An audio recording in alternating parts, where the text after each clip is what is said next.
జానపదం పల్లె దాటి వచ్చిందా చవళిల జానతనం పాట చూపగా కుంచెలో దాగే చిత్రాలు ఎదురొచ్చేలా అంతటా ఎన్నో వర్ణాలు మంచులో దాగే చైత్రాలు బదులిచ్చేలా ఇంతలా ఏవో రాగాలు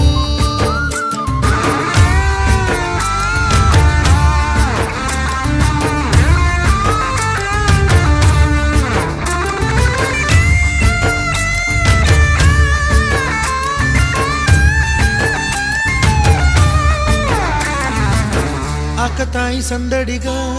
ఆగలేని తొందరగా సాగుతున్న ఈ పయనం ఎంతవరకో రేపు వైపు ముందడుగా లేనిపోని దుందుడుగా రేగుతున్న ఈ వేగం ఎందుకొరకో మట్టికి మబ్బుకి